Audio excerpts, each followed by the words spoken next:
πορεία. Και μόνο οι φωνασκίες, όταν με τις φωνασκίες προσπαθείτε να επισκιάσετε τον άλλο, δεν είναι κάτι όμορφο. Τι θέλετε να εξαγγείλεστε? Ήθελε ένας βουλευτής να μιλήσει, αισθάνθηκε ότι εφήγει. Εγώ παραχωρούσα δεν είχα λόγο. Θέλετε να μιλήσει μετά, για να έχει εξατμιστεί η εντύπωση? Μπορεί. Εν πάση περιπτώσει, αν ακούγαμε τον κύριο Τσίπρα, θα αισθανόμασταν ότι είμαστε σε μια χώρα με λυμμένα προβλήματα. Μια χώρα στην οποία λειτουργούν οι νόμοι, που λειτουργούν τα πάντα, που είναι τρελοί όσοι αισθάνονται άσχημα σε αυτή τη χώρα. Ήρθε και είπε ο κύριος Τσίπρας ότι αργεί να απονεμηθεί η δικαιοσύνη, ότι γίνονται παρεμβάσεις στη δικαιοσύνη και πιθανώς να γίνονται παρεμβάσεις. Θα σας πω μια ιστορία που είναι πριν 5-6 χρόνια. Ήμουνα στη Θεσσαλονίκη, στην πλατεία Αριστοτέλους, και με πλησιάζει ένας κύριος, εγώ δεν τον εγνώριζα. Μου λέει, είμαι εισαγγελέας του Αρείου Πάγου.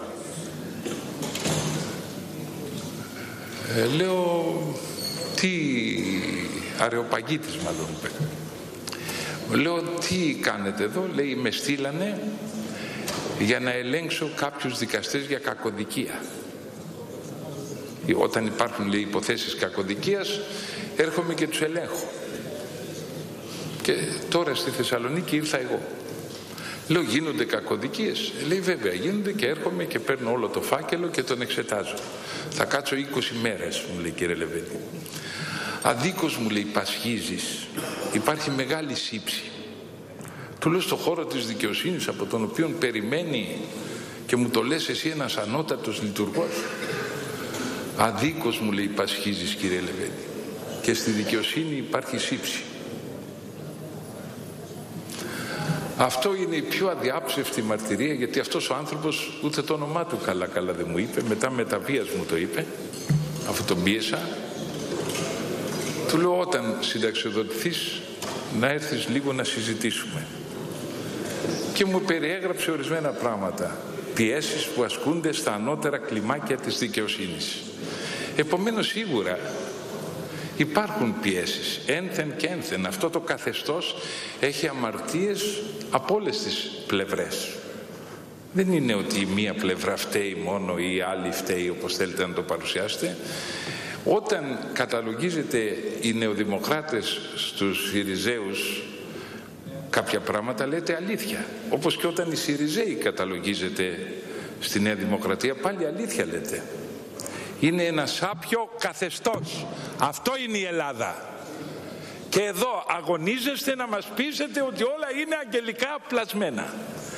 Είπε ο κύριος Μητσοτάκης ότι στη Νέα Δημοκρατία, λέει, του Κωνσταντίνου Καραμαλή δεν μπορείτε να προσάψετε τίποτε. Είχε αρχές, είχε αξίες η Νέα Δημοκρατία του Κωνσταντίνου Καραμαλή. Τότε γιατί, κύριε Μητσοτάκη, έφυγε ο κόσμος από τη Νέα Δημοκρατία, αφού ήταν τόσο καλή? Ήταν βλάκας ο κόσμος, θα μου πείτε. Ήθελε το καλύτερο, πήγαινε για το καλύτερο, είχε το καλό και αναζητούσε το τέλειο. Εν πάση περιπτώσει, οι συζητήσεις που γίνονται εδώ μέσα ομοιάζουν με θέατρο του παραλόγου. Δεν ξέρω ποιους πείθετε. Όταν χειροκροτείτε, τι χειροκροτείτε? Δεν έχω καταλάβει τι χειροκροτείτε, ειλικρινά. Χειροκροτείτε τα κατορθώματά σας? Σήμερα το μεσημέρι πήγα κάπου για ένα προσωπικό μου θέμα. Με τα μάτια μου. Κάτι να κοιτάξουν τα μάτια μου λίγο. Και ήταν μια κυρία η οποία, λέω, το βράδυ βάλε, θα μιλήσω στην τηλεόραση. Μου λέει, τι ώρα? Λέω, μετά τις 10 θα έρθει η σειρά μου. Δεν ήξερα την ώρα. Α, μου λέει, τηλεόραση δεν έχω. Και μιλάμε για μια κυρία, γιατρό, κοινωνικά υψηλή, και λέω, γιατί δεν έχει? Έχω αηδιάσει, λέει, κύριε Λεβέντη. Εκείνη την ώρα σαν να με διαπέρασε μια μαχαιριά μέσα στο στήθος μου. Μου εδήλωσε μια κυρία μορφωμένη ότι έκλεισε τις τηλεοράσεις, γιατί έχει αηδιάσει με τις μούρες που παρελάβουνε. Μου είπε ακριβώς αυτή τη λέξη.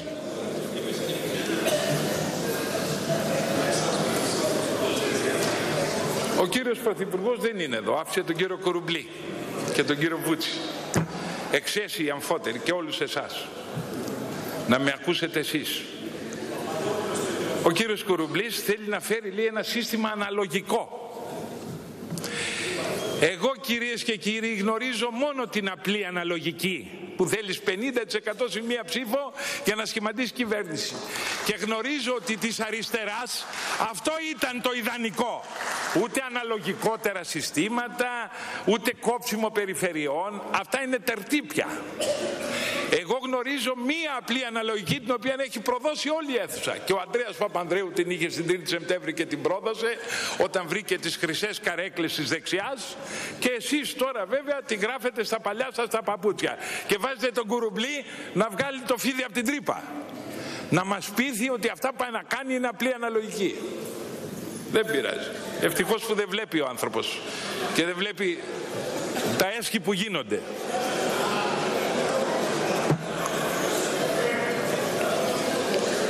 Κάποτε παραπονέθη ο Κουρουμπλής όταν είπα ότι όλοι μιλούν με χειρόγραφο. Μου λέει, για μένα μην το λες, γιατί τουλάχιστον εγώ, λέει, δεν μπορώ να διαβάσω χειρόγραφο. Αυτό όντως του το αναγνωρίζω. Αλλά εν πάση περιπτώσει, κυρίες και κύριοι, θα παρακολουθήσατε ότι ο κύριος Καμένος ήθελε να απομακρυνθεί ο κύριος Μουζάλας, γιατί είπε τη λέξη Μακεδονία. Και είναι θέμα τιμής για τον κύριο Καμένο, δεν το σηκώνει με τίποτα. Με τον κύριο Μπαλαούρα το κατάπιε. Τελικά ποια είναι η θέση για τη Μακεδονία? Πρέπει να ξέρει η Θεσσαλονίκη και η Μακεδονία ποια είναι η θέση. Για την Ένωση Κεντρών είναι να αλλάξουν όνομα. Αυτό είναι. Για σας τι είναι? Διπλή, μονή, τι είναι? Καλά. Πηγαίνετε στη Μακεδονία. Πηγαίνετε στη Μακεδονία αν μπορείτε. Ξεκάθαρα, δεν είναι η Μακεδονία διακύβευμα να το παίζετε στα ζάρια. Είναι ένας λαός περήφανος και δημοκρατικός, τον οποίον εσείς υποτιμάτε. Θα σας δείξει στις εκλογές τι είναι η Μακεδονία. Πρέπει να κάνει ξεκάθαρη η Βουλή τη θέση της. Θα αλλάξουν τα Σκόπια όνομα αν θέλουν να τα βοηθήσουμε να μπουν σε οργανισμούς όπως η Ευρωπαϊκή Ένωση, όπως το ΝΑΤΟ, όπως διάφορα. Είναι τελεία και παύλα. Εγώ κάλεσα και τον Αμερικανό πρέσβη και τον Ρώσο, δύο κρατών πρέσβεις που πρώτοι αυτοί πήγαν και αναγνώρισαν τη λέξη Μακεδονία. Μάλιστα ο Ρώσος μου είπε ότι όταν το κάναμε ήταν διαφορετικές συνθήκες. Και του λέω, και τώρα που άλλαξαν οι συνθήκες, γιατί δεν το αποσύρετε? Λοιπόν, τελεία και παύλα, πρέπει με απόφαση υπό τον πρόεδρο της Δημοκρατίας, αν έχει αυτή η αίθουσα λίγο φιλότιμο, να πούμε ξεκάθαρα στους γείτονες, ή αλλάζουν όνομα, η Ελλάδα δεν θα τους αναγνωρίσει ποτέ. Αυτή είναι η θέση της Ένωσης Κεντρών.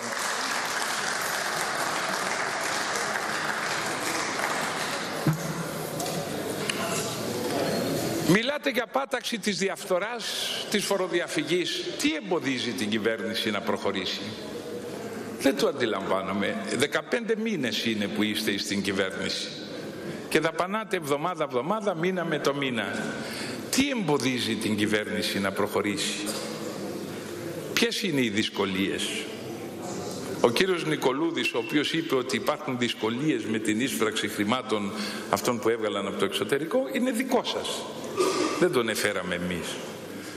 Εγώ στηρίζω, να σας πω, η Νέα Δημοκρατία που λέει ότι κακώς μπήκε ο κύριος Παπαγγελόπουλος να ελέγξει, εγώ παρά το ότι είναι εκτός του ρόλου του, εγώ είμαι σύμφωνος να μπαίνει και να ελέγχει. Είναι ο αρμόδιος υπουργός. Να μαθαίνει και να ελέγχει. Εγώ δεν είμαι σύμφωνος με τη Νέα Δημοκρατία. Να μπαίνει ο αρμόδιος υπουργός να ελέγχει. Αν όντως, αφού έχει επιθυμία να κυνηγήσει τη φοροδιαφυγή, σε τι σας στενοχωρεί, κύριε Μητσοτάκη, να μπαίνει ο αρμόδιος υπουργός? Θίγεστε εσείς? Υποτίθεται ότι μάχεται για την πάταξη της φοροδιαφυγής. Έπρεπε να το χαίρεστε.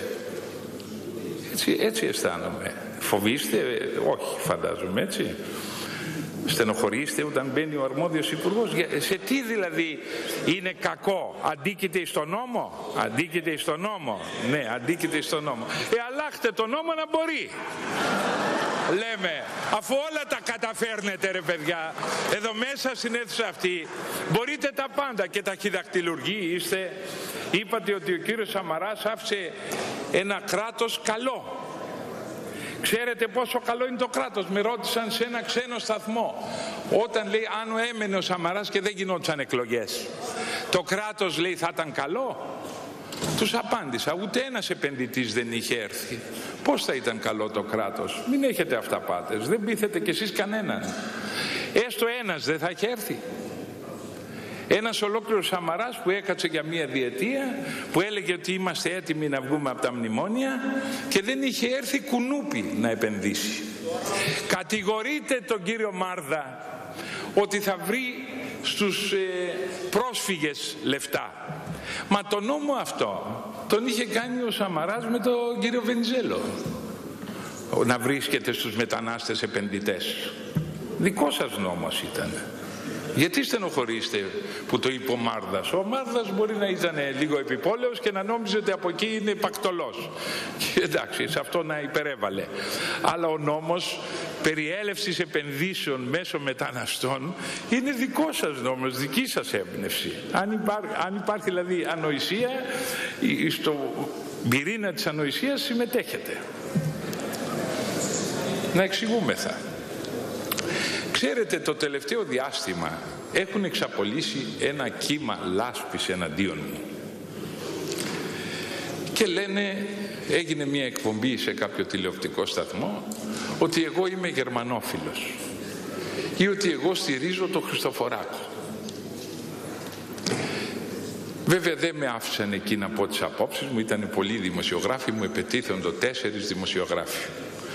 Μια και εγώ όλα τα κάνω ενώπιον του Κοινοβουλίου, αυτή την αρχή έχω, θα σας πω τις απόψεις μου και για τον Χριστοφοράκο, αλλά και για το πόσο γερμανόφιλος είμαι. Κάποτε κατηγόρησαν τον Ελευθέριο Βενιζέλο ότι είναι αγγλόφιλος.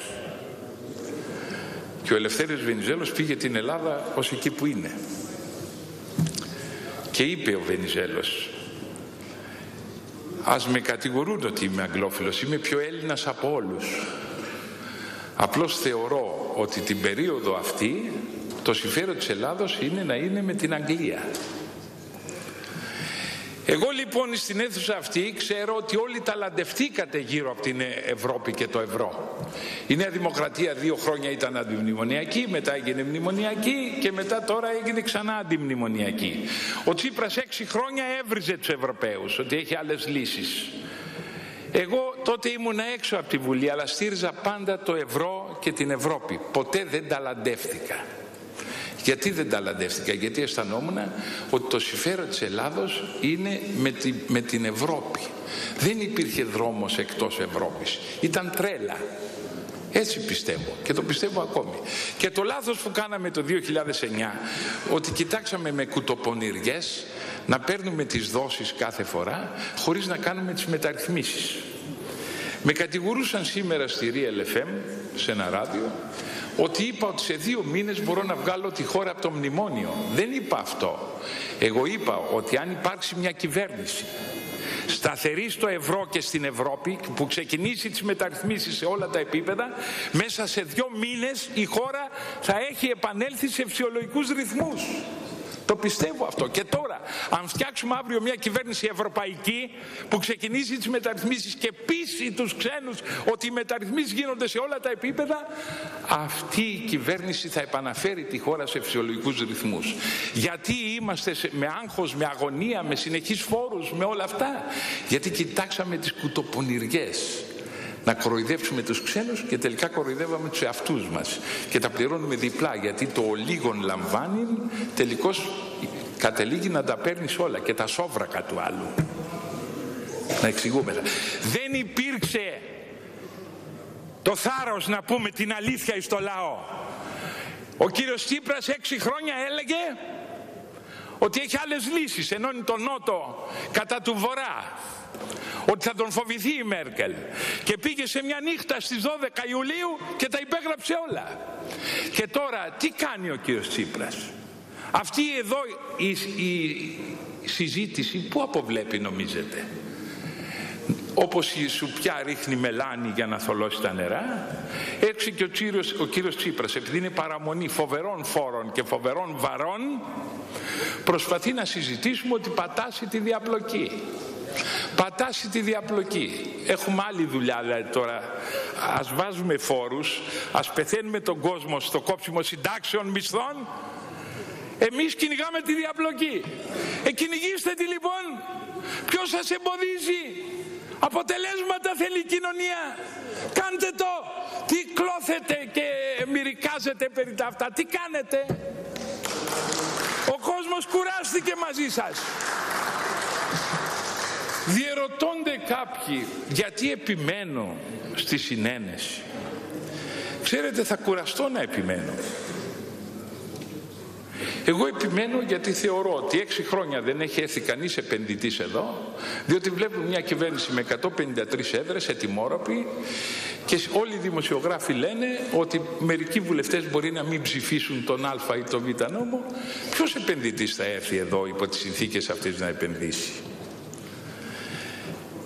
Και πρότεινα, όχι στην επιθυμία μου να ρίξω τον Τσίπρα, αλλά στην επιθυμία μου και στην αγωνία μου να τελειώσει το δράμα αυτής της κοινωνίας, πρότεινα μια κυβέρνηση 240 εδρών. Γιατί την πρότεινα αυτό? Για να έρθουν επενδύσεις και για να δουν οι Ευρωπαίοι μπροστά τους μια κυβέρνηση σοβαρή και αποφασισμένη, που θα είναι η έσχατη πριν το Brexit προσπάθεια αυτής της κοινωνίας να μείνει στο ευρώ αυτής της χώρας. Διότι να προσβλέπω από αυτά που ζητώ από μια ευρυτέρου πέλματος κυβέρνηση? Προσβλέπω αφενός να έρθουν επενδύσεις και αφετέρου οι Ευρωπαίοι να υποχωρήσουν και να καταστήσουν το πρόγραμμα πιο βατό, πιο ελαστικό. Ο κύριος Τσίπρας χρυσώνει το χάπι και λέει: ψηφίστε τα σκληρά μέτρα εσείς οι βουλευτές του ΣΥΡΙΖΑ και θα μας κόψουν χρέος. Ποιο χρέος θα σας κόψουν, αφού διαρκώς βγαίνουν οι επίσημοι της Ευρωπαϊκής Ένωσης και λένε ονομαστικά χρέος δεν θα κοπεί ούτε 1 ευρώ. Το μόνο που μπορεί να επιμικρυνθεί πιο πέρα το χρέος. Αυτό το θεωρείτε κόψιμο εσείς? Δηλαδή το να χρεώνετε τα παιδιά σας με τις αμαρτίες σας, αυτό το θεωρείτε ωφέλεια να μετακινείτε πιο πέρα η χρέωση της χώρας? Εν πάση περιπτώσει δεν ξέρω με τι μυαλό βαδίζετε κάποιοι, ειλικρινά. Και την ώρα που επιδιώκουμε συνένεση, λέει και η κυβέρνηση ότι επιδιώκει συνένεση, εκείνη την ώρα φέρνει τέτοιες συζητήσεις που ανάγκασαν τον κύριο Βενιζέλο με βαρύτατες εκφράσεις, ομολογουμένως ανάρμοστες για το Κοινοβούλιο, αλλά εάν βέβαια εθίγει εις βαθμό ανεπανόρθωτο, έπρεπε να προσέξει και ο μιλητής. Να λέμε και την αλήθεια, έτσι δεν είναι? Για να αναγκαστεί ένας κοινοβουλευτικός που δεν τον έχω ακούσει, με τον οποίο διαφωνώ εις όλα και σε πολλά που έπραξε, αλλά να χρησιμοποιήσει τέτοια φράση στο Κοινοβούλιο, σημαίνει ότι στο βήμα ομιλών είχε δημιουργήσει τις προϋποθέσεις της παρεκτροπής του κυρίου Βενιζέλου. Έτσι νομίζω. Εκτός αν τρελάθηκε ο κύριος Βενιζέλος και από μόνος του σηκώθηκε και χρησιμοποίησε. Δεν είναι έτσι. Κυρίες και κύριοι, μετά από κάποιο χρονικό διάστημα θα θυμόσαστε όλοι στην αίθουσα αυτή ότι ένας Βασίλης Λεβέντης, που μετά από 35 χρονών προσπάθεια μπήκε στη Βουλή, προσπάθησε να φέρει το σπόρο της συνένεσης υπό τις ηρωνίες των 2 μεγαλύτερων πτερίγων του Κοινοβουλίου. Δεν ξέρω αν χαίρεστε, αλλά πριν από ένα 20ημερο βγήκε μια δημοσκόπηση που με είχε πρώτο σε δημοφιλία. Έκανα κάτι εγώ για να είμαι πρώτο σε δημοφιλία? Βρήκα το φάρμακο της φυματίωσης ή το φάρμακο του καρκίνου? Όχι. Μιλώ για συνένεση και για ένα πνεύμα ενότητας. Αυτό πιστεύω έκανε το λαό να με θέλει. Ενώ όλα τα δημοσιεύματα είναι εναντίον μου, κύμα λάσπης, τα γνωρίζετε, κύμα λάσπης που... Διαβάστε τα δημοσιεύματα. Καταρχάς, σε όλα τα δημοσιεύματα για την κυρία Γεννηματά, για τον κύριο Θοδωράκη, για όλους σας, είναι επενετικά. Δέστε ένα επενετικό σχόλιο για τον Βασίλη Λεβέντη σε μια εφημερίδα. Αυτό δείχνει την προδιάθεση. Δεν συμφέρει κάποιους ο λόγος μου. Δεν συμφέρει κάποιους ο λόγος μου. Εγώ όμως θα συνεχίσω και θα επιμένω, γιατί εγώ θεωρώ ότι αυτή τη στιγμή και ο κύριος Τσίπρας και ο κύριος Μητσοτάκης είναι εγκλωβισμένοι. Ο μεν κύριος Τσίπρας σε 5-6 υπουργούς που του λένε προχώρα μέχρι τέλους και ότι γίνει, είναι δείγμα αδυναμίας να πάμε σε μια ευρύτερη κυβέρνηση. Ο δε κύριος Μητσοτάκης, γιατί του λένε οι σκληροί και οι θερμοκέφαλοι του κόμματός του, ξέρετε τι του λένε? Ας τον Τσίπρα να καταρρεύσει, ποιος θα έρθει μετά από αυτόν? Εμείς. Αλλά αυτά είναι παλαιοκομματικά, τα οποία ο λαός τα κατακρίνει. Γι' αυτό σας πήγε από 48 τα κόμματα 20, 22, 25 και μεταβίας. Και εσείς του ΣΥΡΙΖΑ που παρουσιάζεστε σαν νέο κόμμα, δεν είστε νέο κόμμα. Όλο το Πασόκ μέσα είναι. Το Πασόκ έγινε 3-4. Μετεφέρθησαν εις εσάς. Πού ήταν ο Κουρουμπλής μέχρι τώρα? Στο ΣΥΡΙΖΑ ήταν. Η Κατσέλη πού ήταν? Α, 2 είναι αυτοί. Θέλετε να μετρήσουμε? Μην κάνουμε διάλογο, παρακαλώ. Όπου κι αν πάω, έχει περάσει και η ώρα. Πάω και συναντώ διοικητές οργανισμών κλπ. Όπου κι αν πάω, ήμουνα του Πασόκ. Ο κύριο Τόσκας τι ήτανε? Ήτανε του Πασόκ, δεν ήτανε? Όχι. Εντάξει, θέλετε έναν να τους πιάσουμε να δείτε πόσοι είναι, ή δεν τους έχετε μετρήσει? Λοιπόν, ακούστε, ο κύριος Καμένος που είναι εδώ, όχι ο Καμένος, είπε μια μέρα στην αίθουσα αυτή, δεν ήμουν εγώ, είπε ότι είχα πει αυτούς οι οποίοι είπαν όχι στο δημοψήφισμα, τους είπα λιγούριδες. Τον παρακαλώ τον κύριο Καμένο και τον κάθε Καμένο να διαβάζει όλη τη δήλωση. Ακούστε πώς ήταν η δήλωση. Εγώ στο δημοψήφισμα είχα λάβει θέση υπέρ του ακύρου, γιατί το θεωρούσα φιάσκο. Γιατί όταν πήγε να κάνει δημοψήφισμα ο Γιώργος Παπανδρέου τον είπαν τρελό. Γιατί όταν πήγε να το κάνει ο Τσίπρας ήταν λογικός. Σε θέματα στρατηγικής επιλογής δεν γίνονται δημοψηφίσματα, εκτός αν κάποιοι παίζετε και με το ευρώ και με την Ευρώπη. Λοιπόν, είπα ότι έτσι όπως είχε εξελιχθεί την τελευταία εβδομάδα ήταν μια αναμέτρηση μεταξύ χορτάτων και λιγούριδων. Μόνο που πρόσθεσα, προσέχτε τι πρόσθεσα, ότι θα δείτε, λέει, στο τέλος της Κυριακής το βράδυ και οι μεν και οι δε θα είναι προδομένοι. Και οι μεν και οι δε θα είναι προδομένοι. Γιατί θα πάει φυλακή ο Τσίπρας αν βγάλει την Ελλάδα από το ευρώ. Άρα είχα προβλέψει ότι ναι και όχι ίσον ναι. Να το μάθει λοιπόν αυτό ο κύριος Καμένος, ότι δεν είπα λιγούριδες αυτούς που είπαν όχι, προδομένους τους είπα. Πηγαίνανε με τα πάθους να ψηφίσουν κάτι νομίζοντας ότι θα έχει αποτέλεσμα και έβγαινε το βράδυ ναι. Ο κύριος Παπάς είναι εδώ? Όχι. Φροντίζουν όλοι να λείπουν. Με είπε εις μια συνέντευξη αναξιόπιστο. Τον ευχαριστώ. Όμως σε μια προηγούμενη συνέντευξη με είχε πει αξιόπιστο. Τι εξ όλων πιστεύει για μένα? Αν έδινα ψήφο στο ΣΥΡΙΖΑ θα ήμουν αξιόπιστος και τώρα έγινα αναξιόπιστος, κύριοι. Έτσι εξαρτάται εσείς την αξιοπιστία? Ο κύριος Καμένος ο άλλος τώρα, ο αρχηγός, αυτός που έκανε τον Βενιζέλο να βγει από τα ρούχα του, πήγα να με ενημερώσει στο Υπουργείο Αμήνης.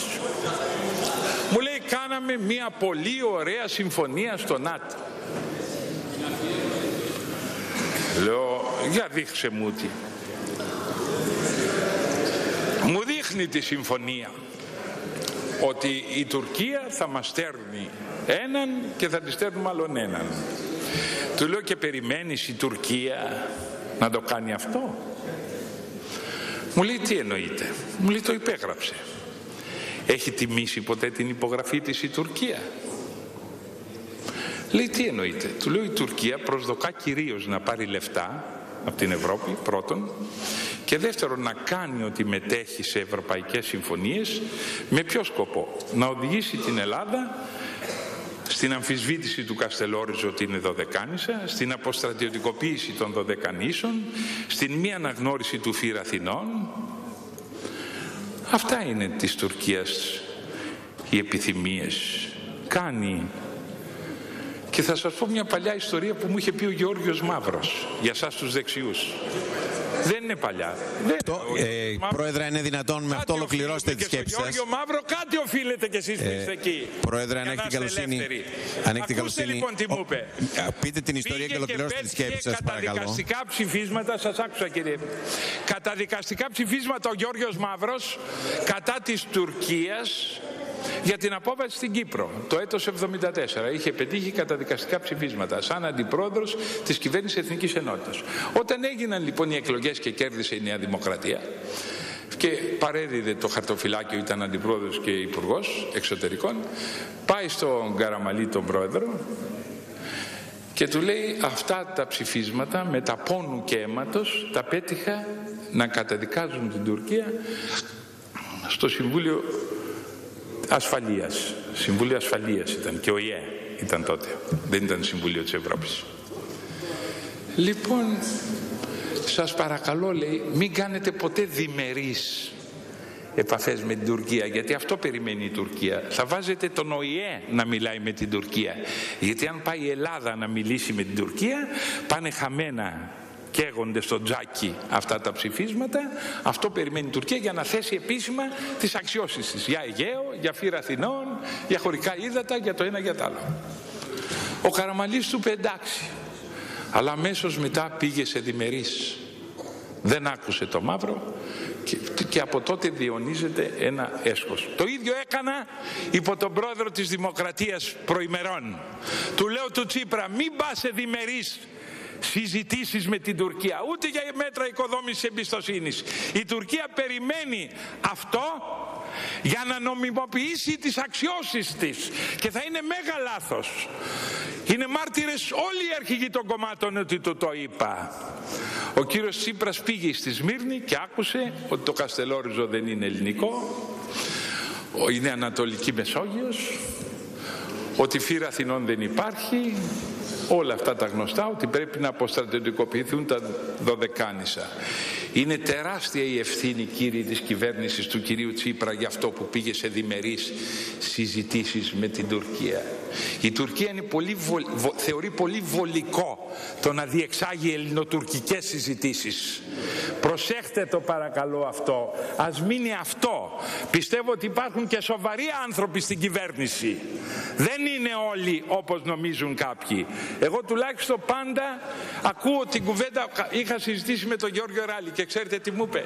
Και ο πιο κακός να είναι πρωθυπουργός, όταν αναλαμβάνει, σέβεται λίγο την καρέκλα που κάθεται.